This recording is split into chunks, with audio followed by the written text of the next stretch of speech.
stop, wait, don't do it. Don't even think about it just yet, because I know you have a ton of questions on what life is like down here in Albuquerque, New Mexico. And I'm here to tell you that in today's video, I got a little bit of a list that is gonna help you out, just a little one. And I wanna make sure that I can touch on some key points that we haven't really talked about in a couple of months. That way you get a better idea of what life is like down here in the Southwest. So hang tight, grab your pen and your pad, and let's get into today's video. There's something to be said about living here in Albuquerque, New Mexico that a lot of people don't get. And I like the way that I say the whole name of where I live. It's weird, right?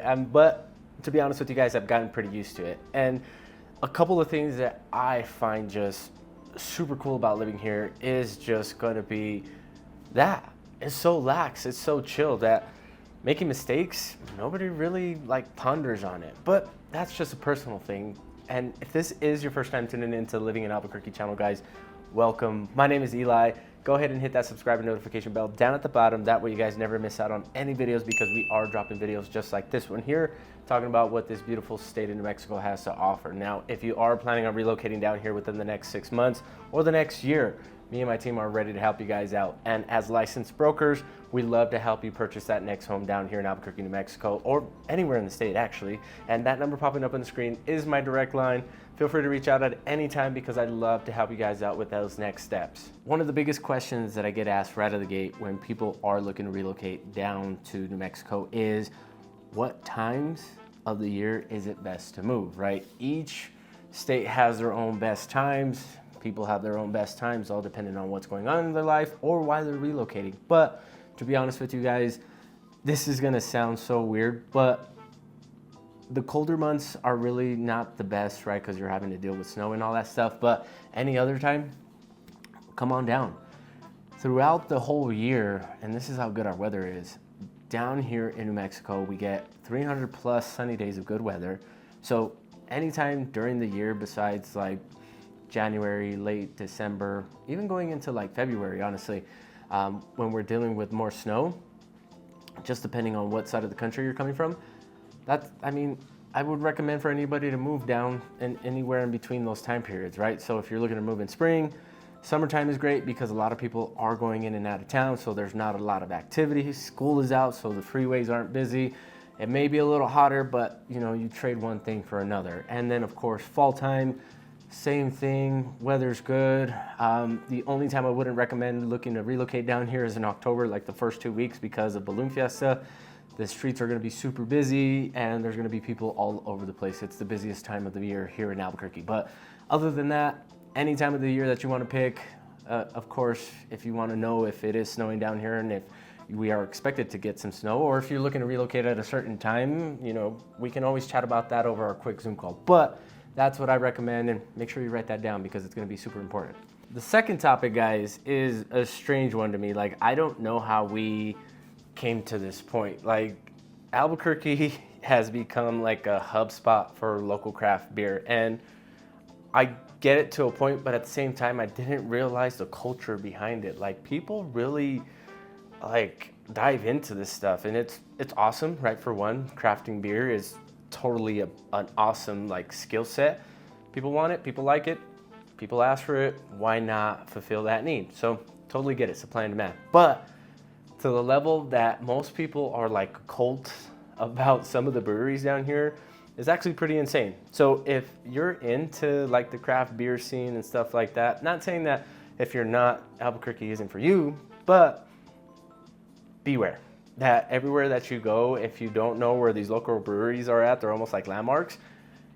People are gonna know that you're not from New Mexico or Albuquerque. So local craft scene, totally awesome. There's so many different great breweries that you can go and enjoy, super family friendly, and they just keep growing. You got the staples like Marble, Lizard Tail, and of course Tractor. So, those are just to name a few. There's tons of micro brews, tons of larger scale brews. You got Rio Bravo Brewing Company. I can go on and on and on. I would say that there's hundreds at this point here in just our city alone. So if you enjoy drinking beer, having a great social life, and being around great people that enjoy the same things you do, I highly recommend looking into a neighborhood that is close to a brewery, because believe it or not, you're gonna be probably close to a few. I'm close to one, like literally walking distance from my house up here on the west side. The third thing on this list, guys, is a pretty cool one. This one probably is going to be my favorite. Now we're going to dive into a couple more, but if you live close to the Rio Grand River, you've won at life. I'm just going to say that. I'm just going to be totally honest. Living close to the Rio Grande provides you with so much different things that you don't get, and you're still smack dab right in the middle of the city. Now, all depending on what side of the river you're living on, either the north or the south, you know, a lot of things can change. If you live more north, of course, you are going to be closer to the east side of Albuquerque and the northeast side, so you are going to get a ton more amenities. But if you live on the south side, you are going to get like that super agriculture, like old school vibe down there. And there's going to be like little markets, farm to table stuff, like old school. And believe it or not, a big part of the South Valley, which I'm talking about if you live close to the Rio Grande on the south side, is a big part of history. The old Spanish Trail used to come through there. The Isleta is what the road is called now, but you can see all the different landmarks when you are going through that street. So, of course, if you enjoy hiking, you enjoy being close to nature, trees, greenery, you love seeing animals and critters. I mean, if you can stomach the price, because sometimes homes in that area go for close to about $1 million, just all depending on how north you get, and of course how south you get and how elaborate the homes, you know, are made. You can pay a pretty penny for just living close to the river. And like I tell everybody, if you live close to the river, close to the petroglyphs, or close to the Sandia Mountains, you're gonna pay a little bit extra for that. I brought it up earlier, guys, and I'm sure you guys already kind of have an idea of what I'm going to be talking about. The balloon fiesta. How does it affect our economy, the way that we live, and our day-to-day during that short week or two in October? To be honest with you guys, I dread balloon fiesta, but that's because I'm a local. I live here my whole life, so I understand the pros and the cons that come with balloon fiesta. If you're an outsider visiting, awesome. You can deal with the traffic and deal with all the people that are flooding our city during that little time span there. If you don't live here and you're looking to live here, I can tell you that you're going to be just like me within a few years. The first couple of years, you're going to be like, man, this is amazing. This is awesome. And don't get me wrong. When you're seeing all these hundreds of balloons in the air, flying over your house, flying over the river, I mean, it's magical, it's beautiful, and there's nothing else like it. The tourism and the money and the economy just goes like bonkers during October here in Albuquerque. Not only like is it the kickstart to the holiday season, like we know that once Balloon Fiesta is done, we're already kind of starting to slow down mentally, physically, spiritually. I mean, any illies that you want to put out there, if that's even a thing, that's like a natural thing here. Like people really tend to slow down once Balloon Fiesta comes, because we understand that after that it gets cold, leaves are changing colors and falling down, all that stuff, right? It's the kickoff to fall. But how does that benefit anybody that's looking to live here? Well, to be honest with you guys, if you're looking to relocate here and you want a better time to kind of check out the city, you want to see it at its worst, come down during balloon seasons. You're going to be like, man, if this is the worst, it feels like Houston, it feels like Dallas, it feels like Denver, like any other day. And if this is their worst and this is only during like a week or two, I think I can actually live here. Trust me, I've had people tell me that all the time. But during balloon season, you are going to see a kick up in tourism, kick in, you know, things just getting a little bit more expensive because of that. Because, I mean, you do the math, like, over 800,000 people came to Balloon Fiesta last year. Like, imagine the opportunity for local businesses here that they get during that time. Like, I know people that do just special things during that, you know, short window in the year just to make enough money for the whole year. Like, it's crazy to me. So if you're wondering how it impacts us, it's positive. If you're a local, it's gonna get old pretty quick when you have to deal with traffic, but outside of that, it's a pretty awesome thing to see. Gosh, I sound like a negative Nancy just talking about Balloon Fiesta, but to be honest with you guys, like as a local, once you experience what we've experienced for 30 plus years, you'll be like, it's Balloon Fiesta season. I love Balloon Fiesta season. It's so awesome just to see everybody else get to enjoy what we've enjoyed for our whole life. Like, not a lot of people really think about moving to Albuquerque until they get to experience it for the first time when they come down for Balloon Fiesta, believe it or not. It's a story that I hear time after time, and it's actually pretty awesome to see that that's actually the gateway for a lot of people to make the move down here. But switching gears over, talking about people relocating down here, we're gonna be talking about remote workers. Now, remote workers have the upper hand. Like, you guys are moving from a major city, bringing your pay, and living in Albuquerque, New Mexico, where you can purchase a house for $350,000. Now, in some cases, you can buy a 4-bedroom house with that extra space for an office, or buy a 2-bedroom house because it's only you and your dog, and you only need an extra bedroom for an office space for under that. Like, total cheat code. If you're making over $100,000 a year remote working, you got it all figured out, my friend. So relocating down here, there's different lifestyles depending on the side of town that you're looking to move to, and all depending on what your budget is, we can help you fit that lifestyle that you're looking for to your budget. So big question that I always ask people is that, what are you looking for? Like, I know you're coming from a major city. Major city people always have an issue with the access to outdoor nature, believe it or not. Having to travel outside of Denver in traffic for 2 hours just to get to a little mountain town, pretty ridiculous. Here, take you about 45 minutes, if that, just depending on where you want to go. You want to go to Santa Fe in the middle of the day because you got all your work done and you can take your work with you for a lunch and be in Santa Fe once your lunch is done and work the rest of the day in Santa Fe. Like, you can. Like, it's crazy to me on how close things are here, and we don't deal with traffic a whole lot, like only in the morning and the evening. So running around during the day for your lunch because you're working from home or you ain't really tied to your office space, like, it's pretty awesome. So not only will you save a ton of money because the cost of living is way lower here, usually about 10 to 20% lower than most major cities.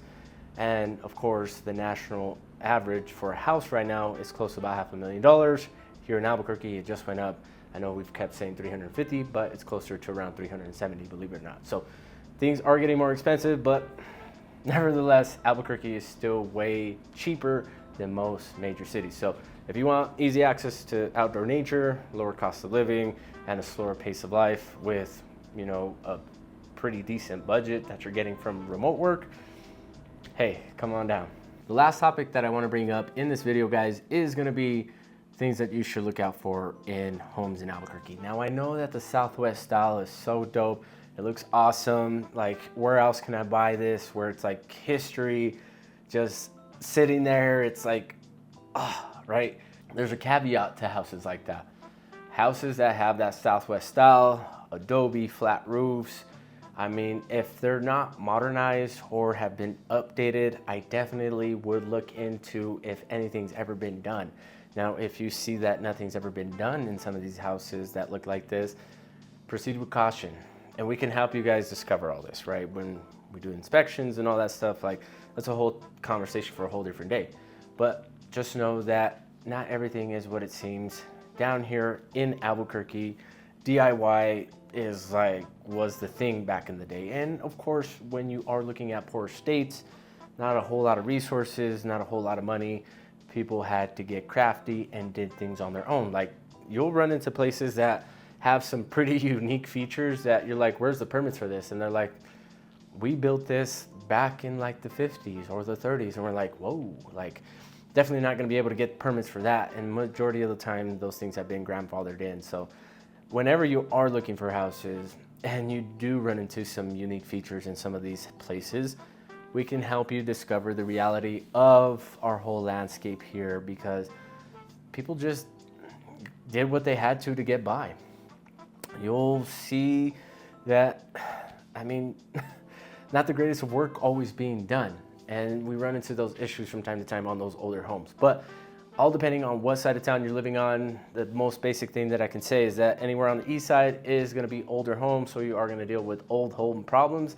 Anywhere on the west side, you are pretty safe and you got more modern style of builds, right? You got houses that were built like in the 80s and the 90s kind of thing. So don't be afraid, don't shy away. I've helped out people purchase, I mean, some pretty interesting places, and we've always been able to help them out to get what they want, because, I mean, who doesn't want to buy a Southwest style home with brick floors and a Kiva fireplace? Like, these things are original and they're part of our culture and who we are. Like, those are pretty cool, unique things that you get inside of a house. But I don't know if I'm just kind of overdoing it and giving you my 2 cents, but those are things that I highly recommend that you guys look into when you are looking down here. If you are looking on the east side, you could potentially get an older home. They do have some newer builds here and there, but we can help you discover that. And if you have some questions about any other houses and you're wondering why they do that, I almost guarantee you that there's a purpose behind it. Majority of the time, these DIY things weren't built out of just, accident. Most people did what they had to in order to really accommodate their lifestyle. And that's just what you get living down in a place where, man, resources are tough. You really got to depend on your neighbors and you really got to depend on yourself, which is something that I want to add to this. Community is huge down here. And most people are willing to lend a hand. Just last night, my shower took a dookie and I had to go to Home Depot and fix it. And my neighbor said, why are you gonna go and spend so much money on that? I have that part, I rebuilt it. Why don't you just let me give it to you? Like, this gentleman, my neighbor down the street, Joe, was willing to help me with fixing my problem and didn't ask for anything in return. That's the awesome thing about Albuquerque. So if you're looking for that, you don't mind purchasing an older home that needs a little bit of love, because shoot, I see that as an opportunity and I'm in the business, right? I highly recommend talking about moving down here because you're gonna benefit so much from it. All right, guys, I ranted off. I gave you guys my 2 cents and let you know about life here and what you can expect, even down to the homes and things that you should, be precautioned on. Because Albuquerque is a unique area. It's a unique city. The people are awesome. I mean, it's very diverse. It's old, it's new, it's everything. And I can't explain it to you in how much detail or how much words. As much as I want to, you got to come down here and experience it for yourself. So whenever you are planning on relocating down here and you want to come visit just for a week, again, download that relocation that's in the description down below. Or if you want to just ask me, that number popping up on the screen is my direct line. And I'd love to help you in kind of navigating what you should look out for and what you go and look and experience and enjoy. Like, I can give you all those pointers straight from the horse's mouth. But if you are ready to purchase a house down here and you're ready to move, I'd love to help you out as well. So feel free to reach out. Number popping up on the screen. Again, my direct line. And it's getting kind of hot in here. Maybe because I'm drinking hot coffee. I don't know. Who does that? Drinks hot coffee in their hot garage. And we're building this out to be a bit of a studio now that we got kicked out of the house because the wife wanted to renovate. And I was like, no problem, honey. I'll take my 5-foot desk and put it in the garage. So I'm going to get back inside because it's a lot cooler in there. If you guys have anything, feel free to reach out. I'll catch you guys on the next one. Peace.